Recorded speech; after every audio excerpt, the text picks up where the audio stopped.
Are you tired of weak, watered down coffee? Blackout coffee is bold, fresh, and roasted right here in Florida. It is shipped fast to all 50 states. Go to blackoutcoffee.com/scroll and use code SCROLL for 20% off your first order. Don't settle. Upgrade your coffee now. Welcome into Nightly Scroll. I am Hayley Caronia. Thank you everyone in the chat who is watching. If you want to join us all in the chat, I like to hop in like 10, 15 minutes before the show. We're talking about, the border wall and everything going on the show tonight. So if you want to join us and scroll with the homies, you have to do it on Rumble. We are Rumble exclusive. Rumble.com/Hayley is where you can join us all.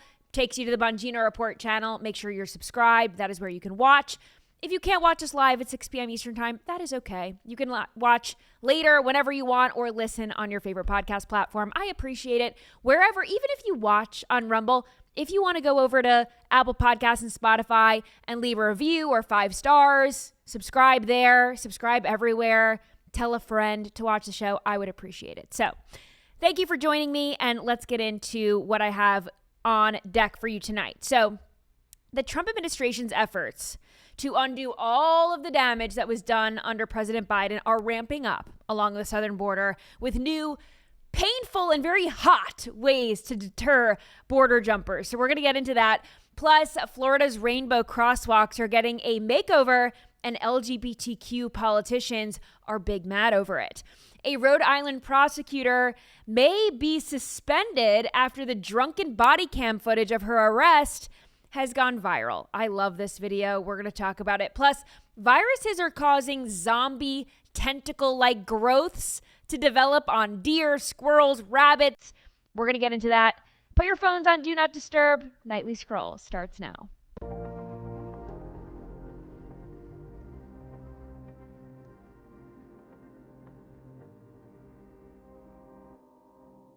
Okay, Cornhusker Clink is the name of the new detention center that's going to be in Nebraska. Okay, so we have Alligator Alcatraz and the Everglades in Florida. Then Florida also announced Deportation Depot. They're going to take over a jail that was closed down just west of Jacksonville. So that's going to be Deportation Depot. All of these alliterations. I'm loving it. So the newest one is Cornhusker Clink in Nebraska. There's also going to be Speedway Slammer in Indiana. So let's pull up DHS's explanation, or I should say announcement, of Cornhusker Clink. I love the name. So Kristi Noem, DHS Secretary, said, coming soon to Nebraska, Cornhusker Clink. Today we are announcing a new partnership with the state of Nebraska to expand detention bed space by 280 beds.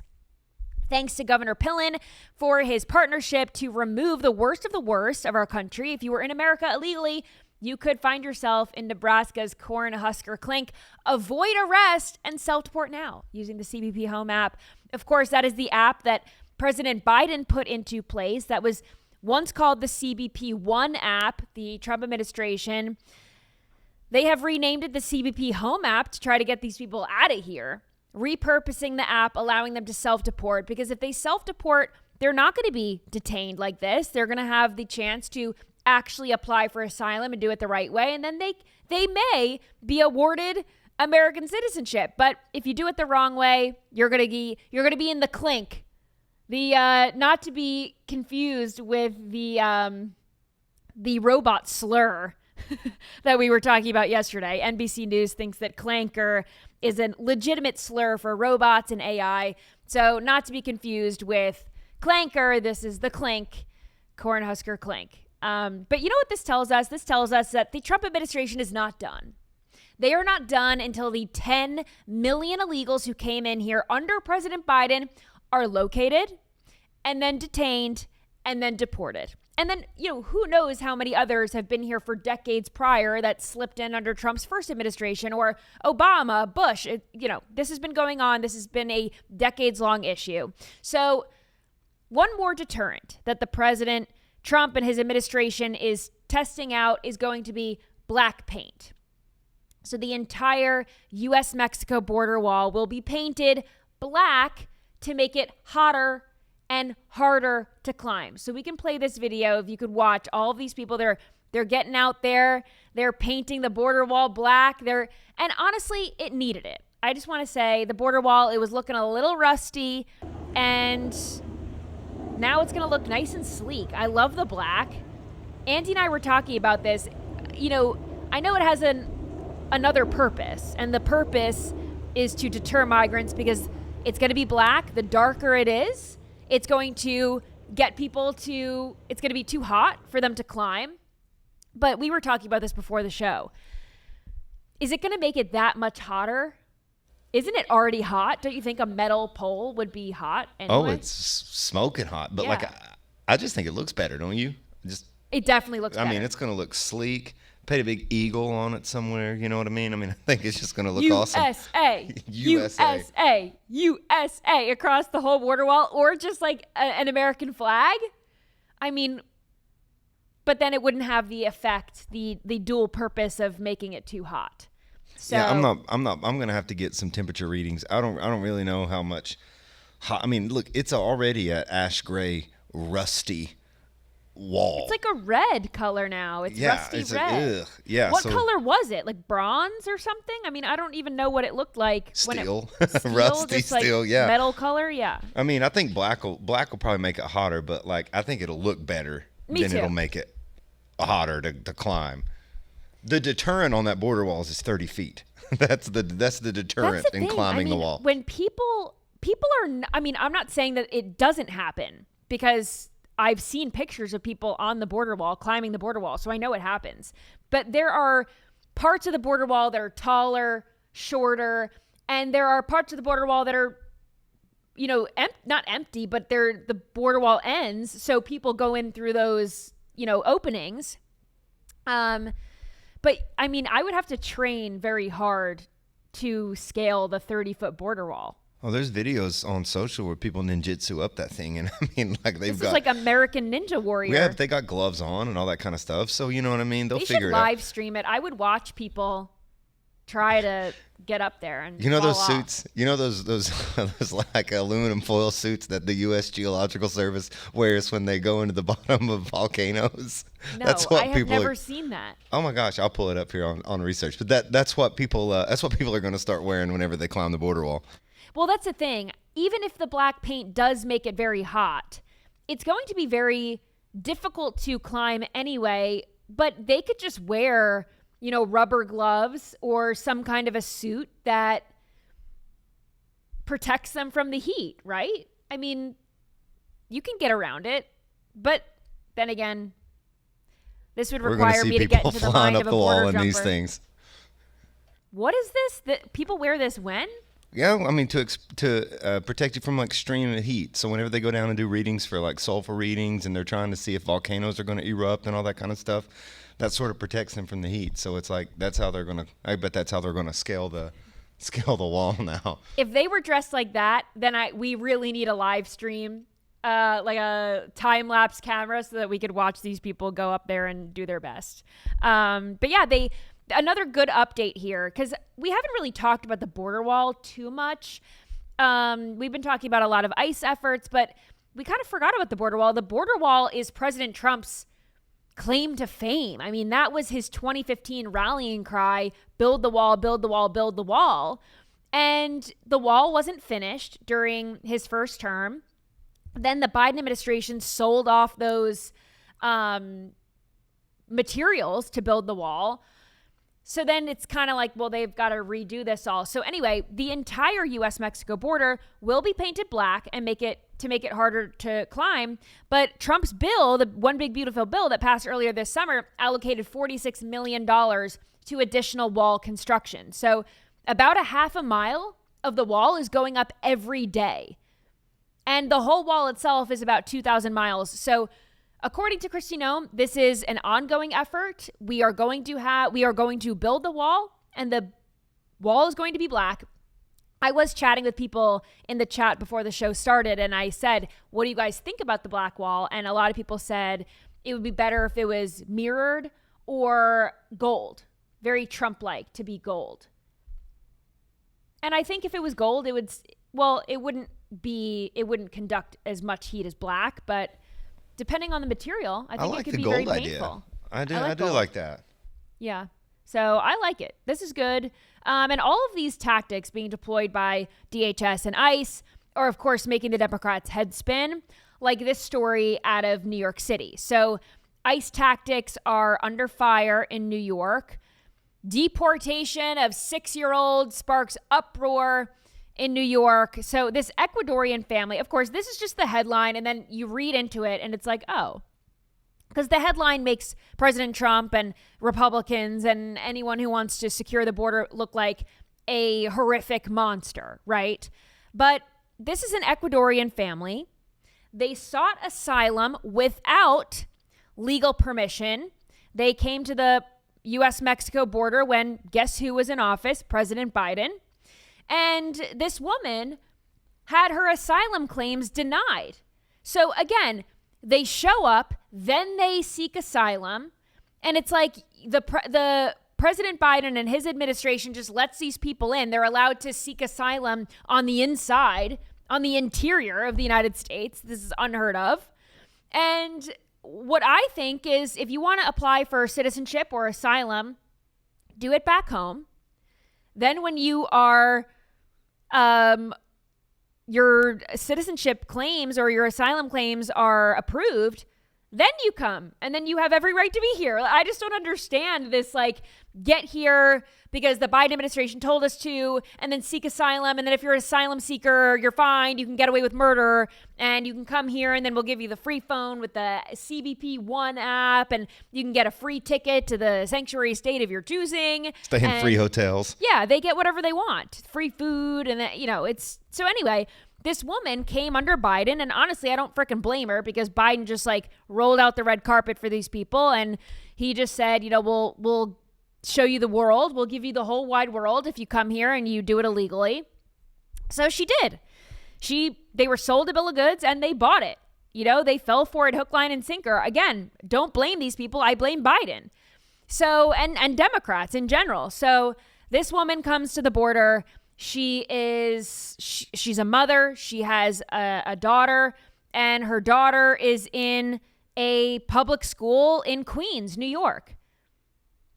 Okay, well, her asylum claims were denied last year, but then she continued to live in the United States.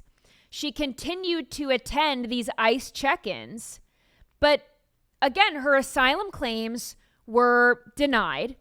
So now at this latest ICE check-in, they detained her, and everyone is saying, oh my goodness, President Trump and ICE, they're so horrible. They're these horrible monsters. They deported a 6-year-old.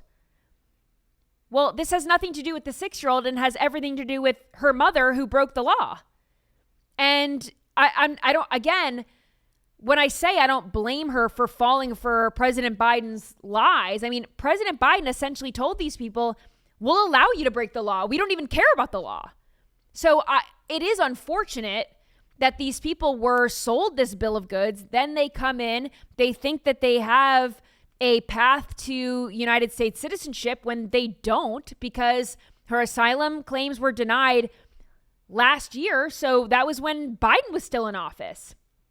So for whatever reason, she sought asylum. She didn't have the right claim. She didn't have a good enough claim, a legitimate claim. And so she kept staying here illegally. But here's what I don't understand. So the liberals their heads are exploding over this. Oh my gosh, President Trump is a horrible person. How could he do this? How could he deport a 6-year-old? What would the liberals want? Do they want kids in cages like under Obama? Do they want President Trump to separate families? In this case, the entire family stays together. Families that come here illegally, they get deported together. That's what happens. So, cry me a freaking river. Again, these people believed a lie that was sold to them by the Biden administration. Oh, well, we've got a new sheriff in town. His name's President Donald J. Trump, and he ran on build the wall and deport these MFers. So he's upholding his end of the bargain. The American people voted for him. This is what they were put in office to do. This is what the Trump administration was elected to carry out. And these tactics are working. They are working for the American people. Remember how I told you yesterday about Attorney General Pam Bondi? She sent these letters to about 30 sanctuary cities, states, jurisdictions, any Democrat blue city that has touted, protections for illegals, essentially. Well, here's the thing. Whether or not these sanctuary cities decide to comply or not, the job is getting done. These states really just have to decide whether or not they want federal funding or not, because that's the caveat. It's if you want to deport these people, great. If you don't, okay, well, here's what's going to happen next. They're going to be deported no matter what, but you're going to lose federal funding. That's the deal. So if they forego the federal funding because they want to protect illegals, that's their choice. But the crackdown on illegal immigration is not stopping. So anything that these sanctuary city mayors and governors are doing, it's just virtue signaling at this point. Doesn't matter how many protests, how many press conferences, or how many Democrats stomp their feet. So the Trump administration is getting to work in these sanctuary states. Here is how it's going in Connecticut. There was a sting that took place. This was U.S. ICE agents in Boston. They carried out a 4-day operation in Connecticut. It is called Operation Broken Trust, and they have now arrested 65 illegal aliens. Whoa. So here's the headline. ICE arrests 65 illegal aliens in sanctuary state operation. They are targeting gangs, transnational organized crime. So among the 65 arrested in Connecticut, 29 of them had been convicted or charged in the U.S. with serious crimes. Kidnapping, assault, drug offenses, weapons violations, and sex crimes. So these are not, the best of the best. These are the worst of the worst. Others were identified as members of gangs, or they had criminal histories in their home countries. So again, these are people who committed murder or rape or whatever in their home countries, or they were trafficking drugs or whatever. They got caught and then they came here. Hell no. Get out. Again, this is what we voted for. We voted for the Trump administration to get these people out of our communities. I voted for that. But the loud minority in this country who did not vote for President Trump are, of course, protesting their every move. So this was earlier today. The Trump administration was visiting National Guard troops that were stationed at Union Station. Vice President Vance, Defense Secretary Pete Hegseth, and Stephen Miller, White House Deputy Chief of Staff, they all visited these troops. They wanted to say thank you and buy them lunch at Shake Shack. But of course, they were noticed by these unhinged loons at Union Station. Watch. You fucking Nazis!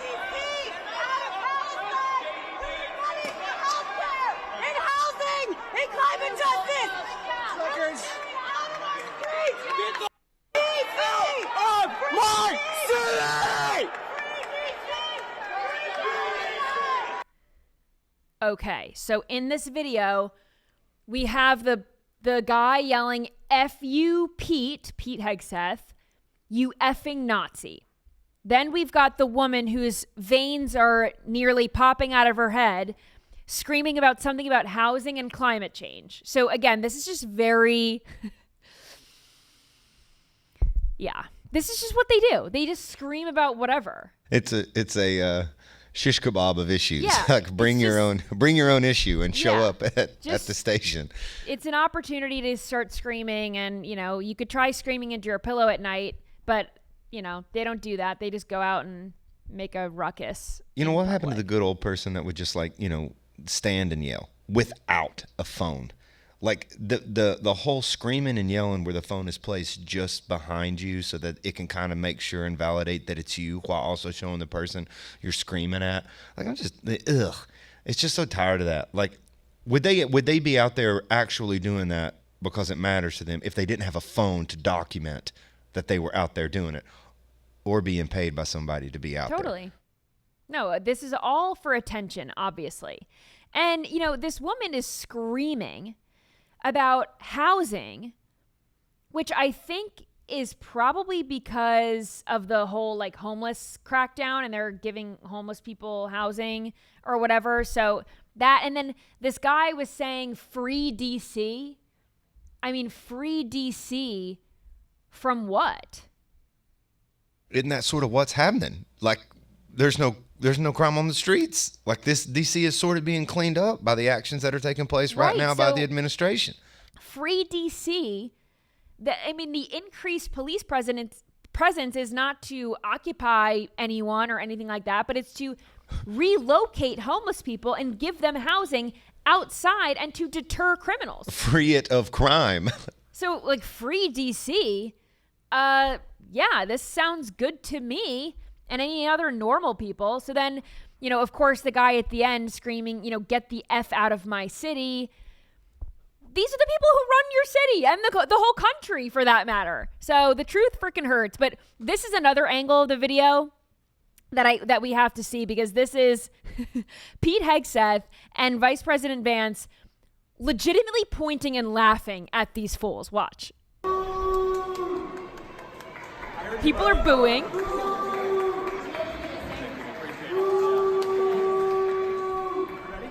This is the guy who thinks people don't deserve law and order in their own community. Mr. President, how did it go? Hey guys, thank you. How embarrassing is that?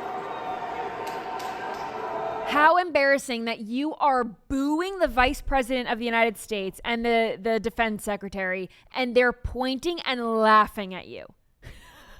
As they should, by the way. It's so embarrassing. It's such childish behavior. And speaking of voting for the Trump administration, with all this talk about Gavin Newsom and the future, I've got some interesting polls to cover. But first, I want to tell you about Blackout Coffee. Let's talk about convenience, okay? Without sacrificing quality. You already know I drink Blackout Coffee, but if you're like me and you need that caffeine fix fast in the morning, the coffee pods are a total game changer. So these are not your average grocery store pods. Blackout pods are packed with fresh roasted, bold coffee made right here in Florida. They work fast with single serve pod brewers, so it is easy. It is actually delicious.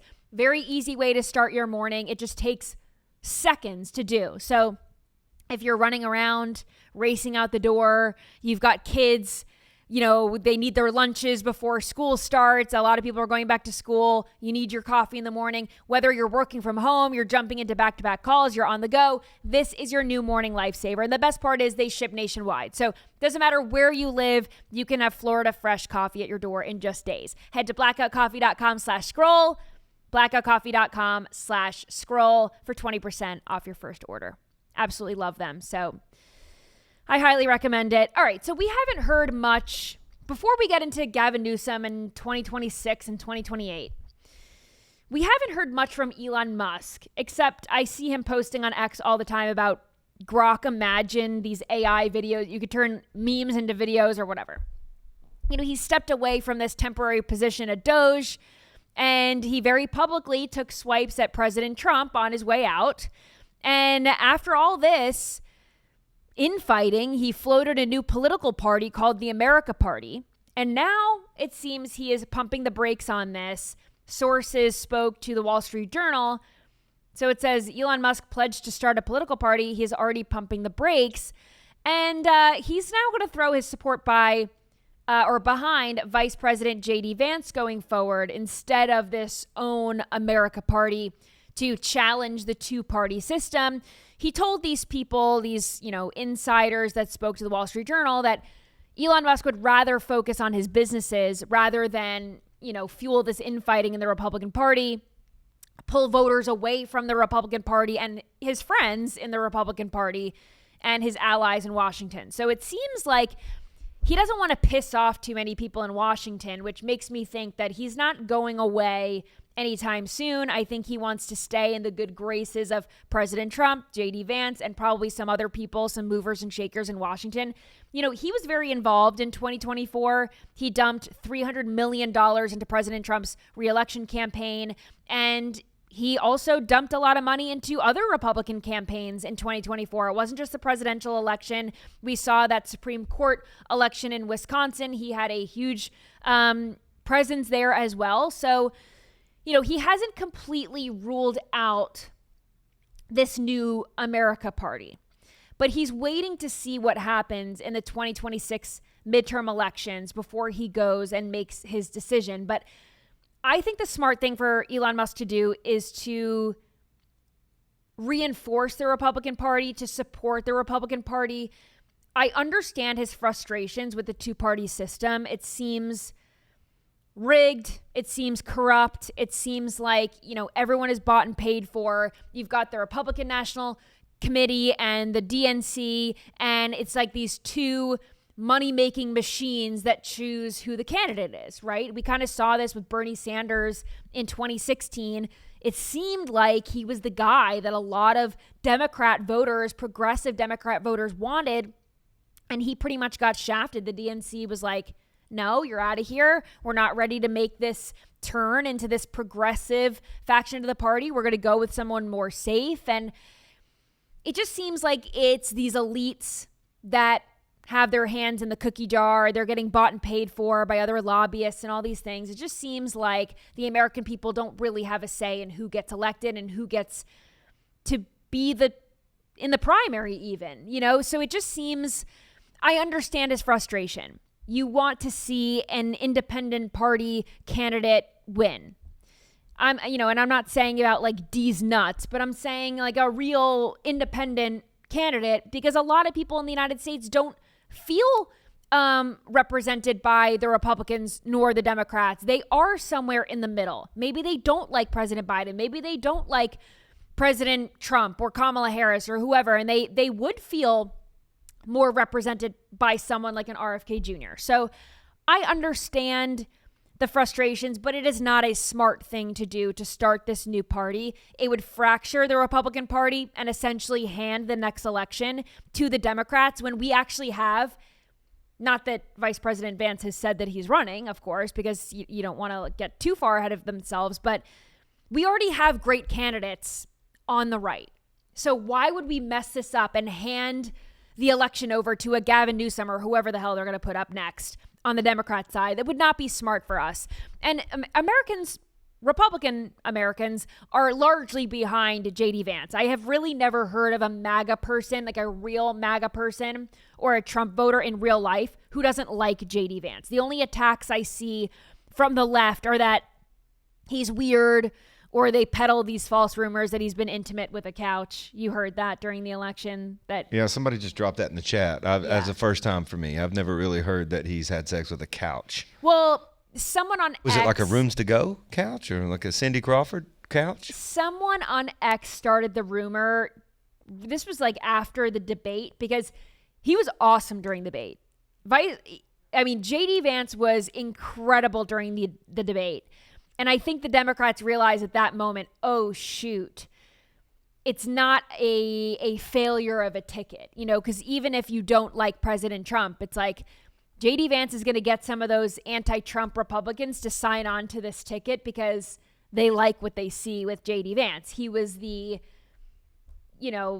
best, he was a great option for more so than Trump. I think JD Vance is more impenetrable in a debate. 100%. He's so, you don't know what to do with somebody that plays deadpan. Yeah. Like Matt Walsh does this in his documentaries, and he just like gives you this, I don't know what you're thinking poker face. And JD Vance can do it and sort of at the same time still be charming. Yes. I don't really know how that math works, but like he's a destroyer in a debate. Totally. So like I was saying, I love JD Vance. I think a lot of Americans, patriots, Republicans, conservatives like JD Vance, they would throw support behind him should he run in 2028. And I think he would be a wonderful candidate. I would be so thrilled to have Vice President Vance at the top of a ticket. I'm very proud to have him at the top of the ticket and proud to have him as the vice president now. So I wonder if Elon Musk says he's going to throw his support by Vice President Vance. That is great news because he's got a lot of financial backing, of course. But I wonder what kind of involvement Elon might have in the party outside of financial backing, because he did a lot of work with Doge in this like special government position. maybe he wants to stay in Vice President Vance's good graces so that he could stay involved in American politics in a greater way, a greater role than just a financier. My impression of Elon is he's like the ultimate influencer. Yeah. Like he loves that pinnacle position of being in the circle while everyone can look at him. Right. He has no rules. He's just saying, I'm on this team. But Yeah. Elon also has a little bit of take my ball and go homeism. He's quick to get mad. He's quick to Yes. leave. He's quick to talk crap to everybody. But then he realizes, okay, I like those guys.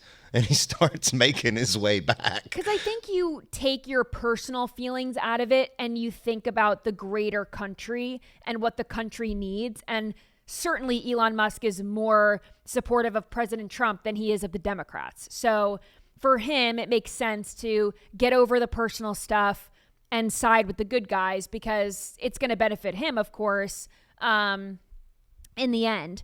But I wonder if maybe he kind of craves more of like a political advisor role or maybe a cabinet position because he's a naturalized citizen. He can't be the president. He can't be the vice president, but he could be a cabinet member.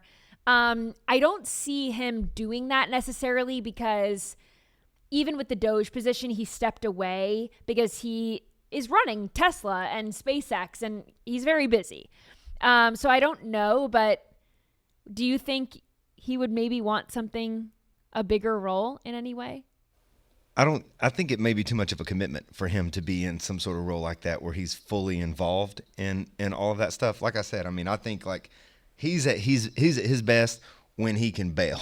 Like he's at his best when he can be in the circle as an influencer, drop money, ping pong around, be in the cabinet meetings. Hey, I'm here. I'm available for he a can question. write a check and then go home. Any questions? I'm here. Can Yeah. somebody ask me a question? I think he likes being involved. But we are looking good on the Republican side. You know, we have Vice President Vance, we have Secretary Marco Rubio. We just have really strong potential candidates. And of course, we have kind of these like shock jock people on our side, like the Marjorie Taylor Greenes, the Lauren Boeberts, people who make headlines. But I don't think that Republicans really consider them viable presidential or vice presidential candidates. They're great in their states. They're great at what they do. They're great at getting attention. Meanwhile, I think the left really does see the AOCs and the squad members as the future of their party. Maybe not as a presidential candidate, but I do think they see AOC as a viable vice presidential candidate going forward. Who else? This is the biggest thing. I keep saying this. Who else do they have that can raise the money to be president of the United Well, States? it's Gavin Newsom. Gavin Newsom, it seems, is the guy for the Democrats. And so I want to go over this Politico survey because Politico did a survey of all registered Democratic voters and Democrat-leaning independents in California. So everyone who responded to this poll is a Democrat, okay? So when talking about the 2028 presidential election and who they think would be a good candidate, Democrats in California are all in for Gavin Newsom. I mean, he had the most, 25%. Again, this isn't like 90% or something that's like, wow, he's blowing people out of the water. But according to this poll, Gavin Newsom's at the top. He beat out Kamala Harris at 19%, which is crazy to me because how the hell does Kamala Harris have 19% support among Democrats? I don't believe that for one second. It's in California. I mean, these are California Democrats who are responding to the poll, but like, really? I still don't know if I buy that. I mean, I definitely think that like you're looking at support for Newsom, and then I think it quickly gets into that squad kind of thing. So this is my point. Behind Kamala Harris is Pete Buttigieg at 13%, which is another one that's like, where do they? I mean, these people just don't go away. They hang on and they keep. Anyway, they just don't go away. Pete Buttigieg, I can't see him getting the support nationwide. But again, this is according to California Democrats. Interestingly enough, Pete Buttigieg is polling at 0% among black voters. So if the Democrats put Pete Buttigieg at the top of the ticket, I don't think he would really do that well. But here's another thing. So underneath Pete Buttigieg at 13%, AOC at 10%. Those are the top 4 movers and shakers in this poll. Everyone else is polling at 4% or less. So I can't even believe that Governor Tim Walz is mentioned. But then it's like the Cory Bookers, Ro Khanna, Josh Shapiro, Gretchen Whitmer, all those people are not even really polling. J.B. Pritzker, 1%. Like, so we're not even talking about them. Anyone else polling less than 4% to me is maybe a potential cabinet member for the Democrats going forward, maybe a vice president. But Gavin Newsom, Kamala Harris, Pete Buttigieg, AOC, those are kind of like the names to beat. But based off this, I can't see the Democrats, putting up Harris again. I can't see them putting her up even as Gavin Newsom's vice president. I think she is done. She is not making a political comeback, in my opinion. She is just going to write books, go to speeches, collect paychecks, doing other things. She's going to be somewhat of like a Democrat influencer. She'll probably endorse other people. She'll end up on The View. Exactly. I think Kamala Harris is done politically, in my opinion. I can't see them putting up a Newsom Buttigieg ticket because Democrats are so obsessed with these checking boxes. I mean, he checks the gay box, but I don't think Democrats are putting up 2 white guys. There's just no way. I just don't think so.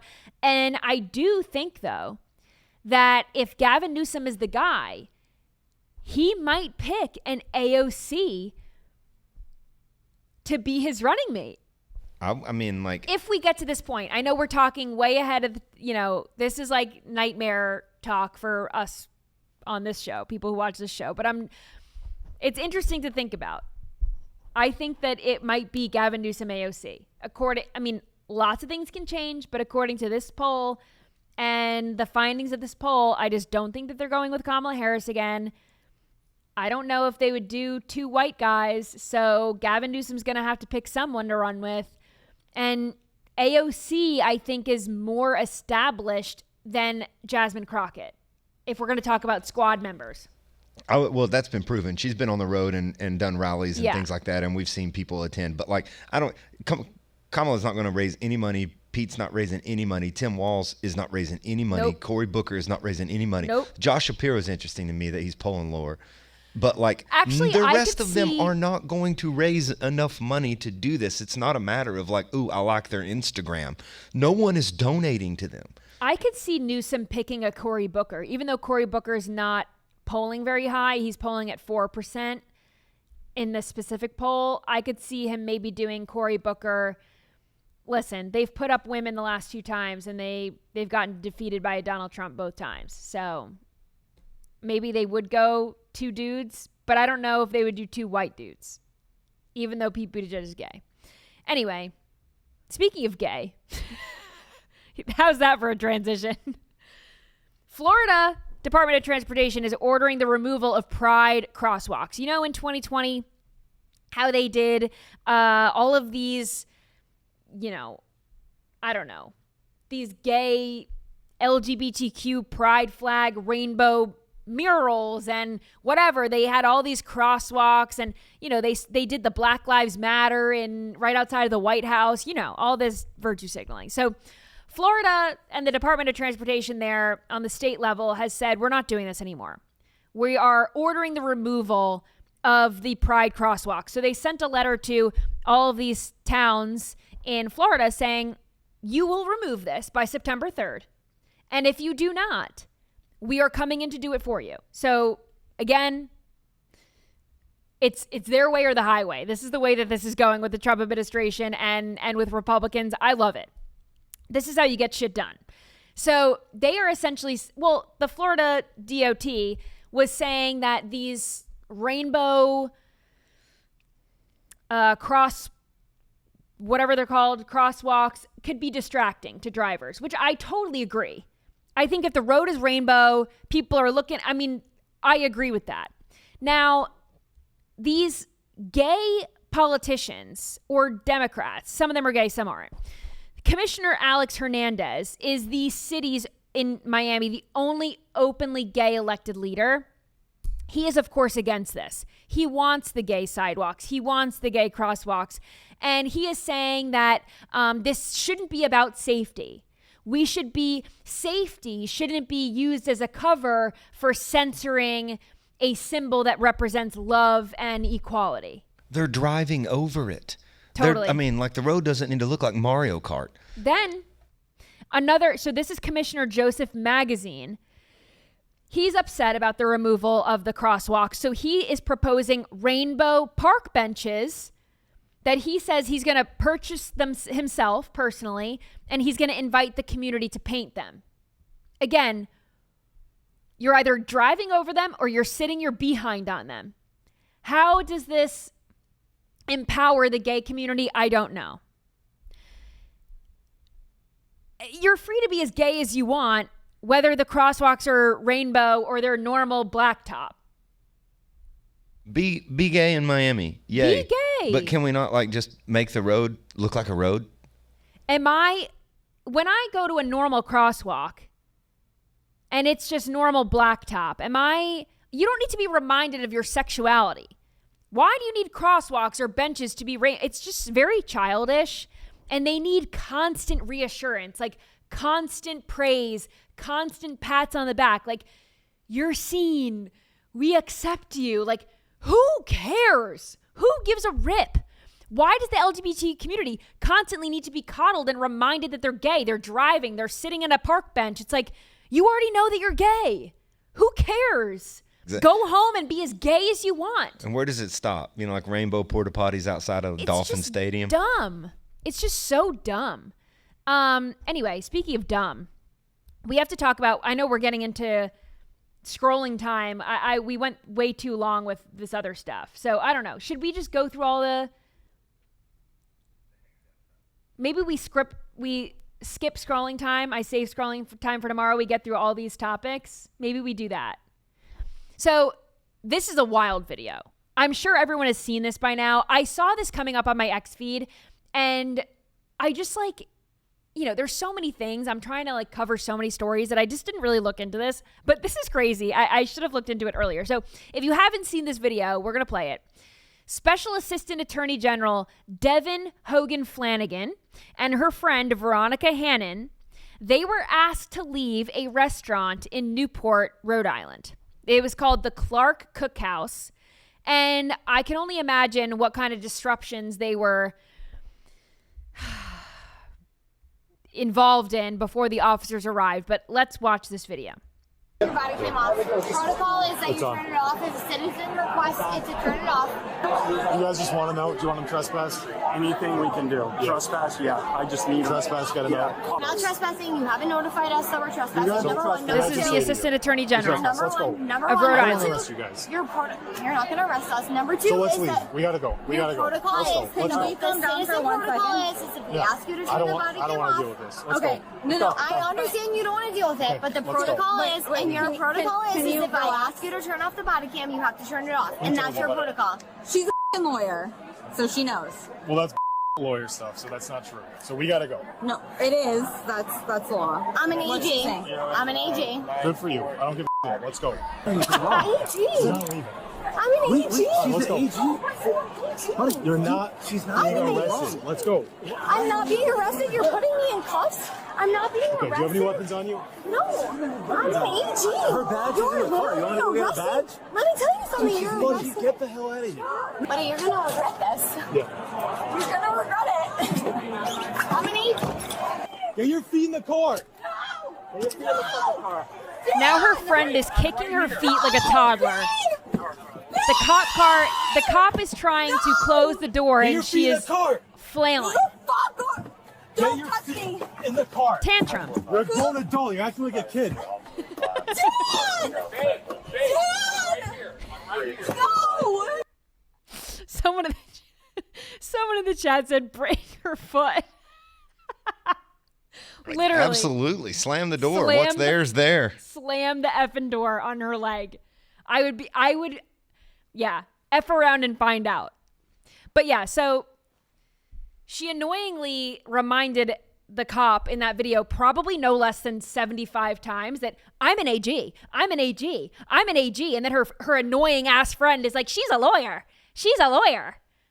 So annoying. Truly, I'm embarrassed to be a white woman. I'm embarrassed to be of the same species as these ladies. I shouldn't say ladies, children. But their Sunday scaries had to have been so bad.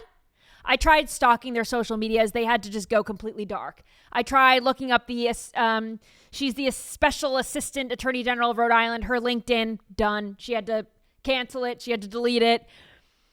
They're so drunk in this video. I can only imagine how annoying they were being at the restaurant to prompt them to be kicked out by restaurant staffers. Again, grow up. This is narcissism too. This woman is obviously accomplished in her career, but the fact that she cannot help herself but to tell these police officers how to do their job and what their protocol is, she got 3 too many martinis inside the restaurant, and she started acting like she was everybody's freaking boss. This is toxic feminism. It is toxic femininity. It is toxic girl bossery. That is what we just saw in that video. And she may lose her job because alcohol is one hell of a drug. And whatever, maybe she was on drugs as well. I don't know. But the actual Attorney General, Peter Nerona, said yesterday that the Assistant Attorney General will face an unpaid suspension if she is kept on. He's still deciding what's going to happen to her. I say, pack your freaking bags. Listen, she's a problem. You know what I think? Hey, that's fine. Don't suspend her without pay. You know what I mean?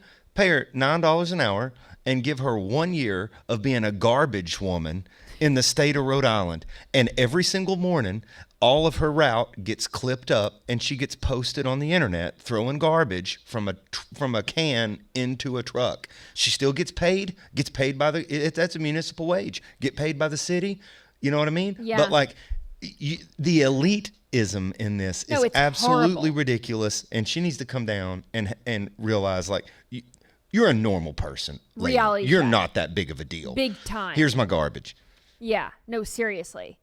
And it's just disgusting. I mean, you're working as an assistant attorney general. You have to know the law and you have to know how to act with police officers present. I mean, all of these situations, doesn't matter what, traffic stops, anything, all of these situations can be avoided by complying. First of all, I don't know who these women were with. If you watch the full video, there's a guy in a suit with them who seems like he was their friend or something. He needed to be a better friend and wrangle these cats, literally. He needed to tell them, first of all, I think he should have said to the cops, I'm so sorry. My friends are drunk. I'm going to get them out of here. Please do not call the police. My friend's the assistant attorney general. Like, do us a solid. I think if the friend was able to control these women, it could have gone differently. But they were so out of control, he couldn't. 100% agree with that. There had to be a point in that, because that video was 5 minutes long and I cut it to a minute and a half. I know. So there's way more interaction with the guy that you're talking about than was shown here. But at some point it had to click with that guy. Where he was like, I got to get out of here. We are screwed. I think it got to a point where he was like, I'm actually not going to defend these women. I need to step back and protect myself and be like, I don't know them. Like, they were my friends 5 minutes ago. Now, not so much. Never again. Table for one. Table for one. Bye.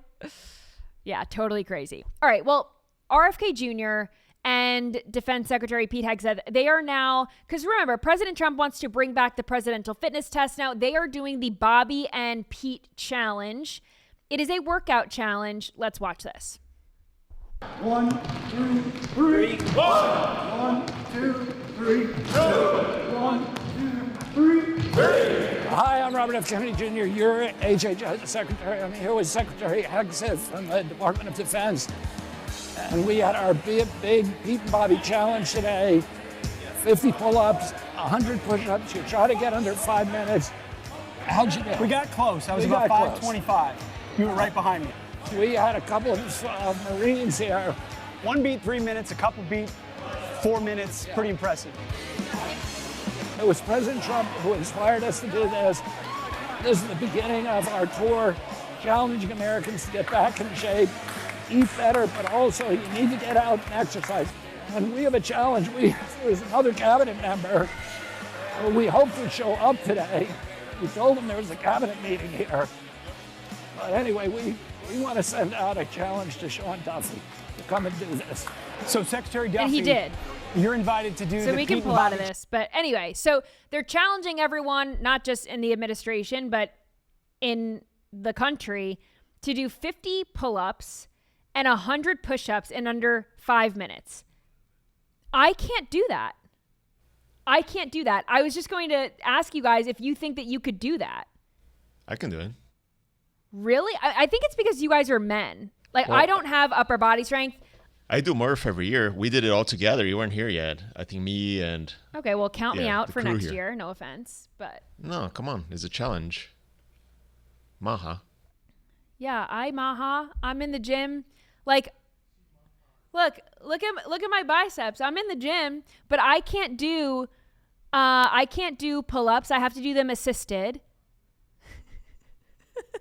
We're working on it, okay? Maybe one day, maybe by Memorial Day next year, I'll be able to do the Murph, but I don't think so.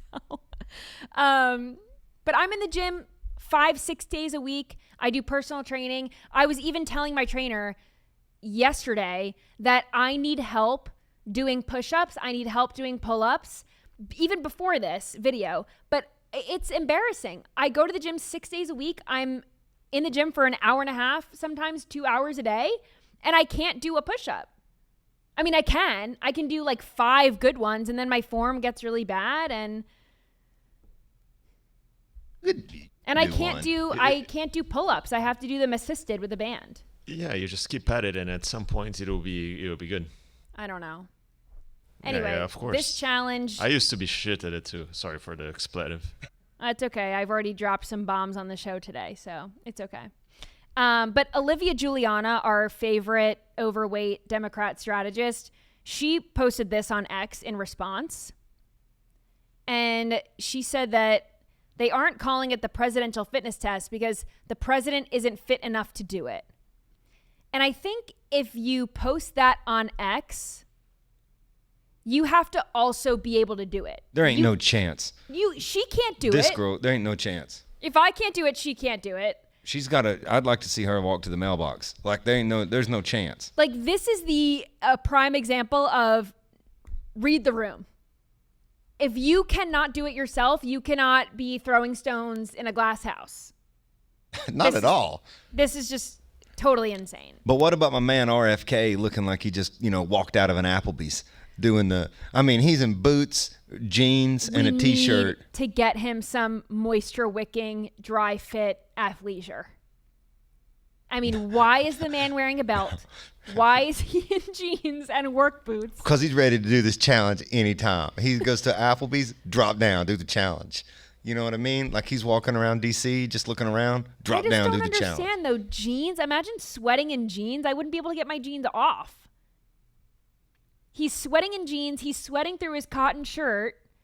100%. That shirt is 100. That ain't a tri blend. That shirt is 100% cotton. We need to get him some joggers. He just needs some joggers. I mean, I'll send him a pair. I don't know what it is. If I have the opportunity one day to interview RFK Jr., you bet your ass I'm asking him why he works out in jeans. RFK, he went to a Morgan Wallen concert and then came straight to that fitness challenge with Pete.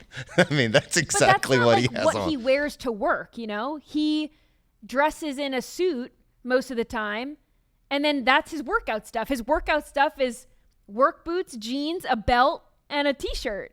It's just leisure. There's no athleisure with RFK. Yeah. He's just chill. It's just leisure, no athleisure. Yeah, I like that. Okay, let's talk about, we've got five-ish more minutes left, so I want to talk about these mutant animals because I've also seen this throughout the week online, and this is just insane to me. I don't know why we're seeing this, but here's an example of mutant deer. Wildlife officials have said that these deer are suffering. I mean, look at this. Look at this deer. It has like these bulbous tumors, black tumors all over its body. This is actually one of the more mild photos that I saw. If you are queasy or if you're eating dinner, don't Google it, okay? Because it's pretty gross. So wildlife officials are identifying this condition as, how do you say that? I don't even know. Lymphoditis? Cutaneous fibroma. Cutaneous fibroma. They're saying it's, I don't even know. I'm not even going to do my best attempt at that, but they're also saying that these are warts caused by some kind of a papillomavirus. Interestingly enough, it's on the rise, they're saying, because of the warm weather with mosquitoes and other disease-carrying insects like ticks. They are more likely to pass this during the summer, so that's why we're seeing an uptick in this. The Washington Department of Fish and Wildlife, this is also happening to bunnies, but this is a different virus in the bunnies. This is like a horn-like growth in cottontail bunny. Look at that poor thing. It's like coming out of his mouth. It reminds me, who's that guy in the Pirates of the Caribbean movies? Who's the guy that has like the tentacles coming out of his face? Oh, Davy Jones? Yeah, Davy Jones' locker? Yeah, it reminds me of A rabbit's been down in Davy Jones' locker. I feel bad for laughing. I feel bad. This is like, it looks painful, but apparently it's not. And it's not deadly to the deer nor the rabbits, thank goodness. But the rabbits, this is Shope papillomavirus, and it's causing these wart-like growths. And the bigger the warts, they start to grow out and look like horns, but they are not horns. And they're not painful to the rabbits they're not harmful to the rabbits unless they grow on their eyes or their mouths and they can't eat or something. But for the most part, they're okay, and it'll go away. The rabbit's immune system can fight it off, and once the virus is out of their system, the growths disappear and they're back to normal. But here's the sad part about the zombie squirrels. We can pull up the zombie squirrels. This is like another wart type thing, but it's lepropox virus. And these are another like skin disease that is transmitted through direct contact between healthy squirrels through saliva. And if they have like an open wound or something, that's how it spreads. Very sad. Unfortunately, it causes oozing, fluid-filled wart-like tumors. And sometimes it resolves on its own. Sometimes, in severe cases, it can lead to internal organ damage and death. I hate to end the show. That's scary. On that note. Yeah. What else could we talk about? Don't eat one of these. No squirrel gravy with that thing. Have you ever eaten a squirrel? Absolutely. You have? Yeah, absolutely. Deer, squirrel, anything that you've shown tonight with warts on it. Like, I haven't eaten it with warts on it. But a deer, yes. A rabbit, yes. A squirrel, yes. I have not ever had deer. I've never had rabbit. Deer jerky's amazing. You can buy that. And you I've would never love had it. squirrel. Rabbit is good. It's gamey. It's good though. And squirrel's good. It's gamey, but like, no, it's good. Yeah. My grandma used to make squirrel gravy, and so like you'd get the little chunks of squirrel in a gravy, put it on biscuits. It was really good. This is culture shock. This is the New Yorker hearing this Eastern Tennessee what's that word? Delicacy? Delicacy, yes. Yeah, that's crazy. Guy, what about you? Have you ever eaten anything crazy? Ox tongue or something? I have eaten hare, which is basically a rabbit. Yeah. No, yes, deer as well I've eaten, but not squirrels. No. No, I've never eaten that. I'll eat almost anything if it's fried. I've had frog legs. I've had catfish. I've had gator. I've had gator. Those. It's quite good. I like it. I like gator too, especially if it's fried. Someone in the chat just said Hayley needs to eat squirrel on air. Don't think so. Don't hold your breath, ladies and gentlemen. We're not going to be doing any taste tests. So Maybe one day I'll do the Murph, but I am not eating squirrel on the show. Somebody in the chat told me to ask you about. I can't believe I'm going to do this. Asked you about mountain oranges, and I'm assuming they're talking about like that is the male parts of a goat. No, I've never eaten that. A lot of people call them Rocky Mountain oysters. I have never eaten that. Never will. Yeah. Well, you can fry them, right? You know? No, don't think so. Someone said, glad I already ate dinner today. Yep, sorry that we're ending on such a it's probably not as disgusting good note. as my friend's avocado toast in the chat, but still, yeah. like. Well, someone asked, did you grow up in New York? In New York, yes, but I did not grow up eating rabbits and squirrels. We grew up eating pizza where I'm from. And bagels. And bagels. All right. Thank you for scrolling along with me. I had a lot of fun. Follow me on social media at Hayley Caronia. I'm on Instagram. I'm on TikTok. I'm on X. I'm on Truth Social. That's where I'm at. Nowhere else. And of course, if you want to watch the show, you got to do it on Rumble, rumble.com/Hayley. Find it on your favorite podcast platform if you want to listen. And I will see you right back here tomorrow.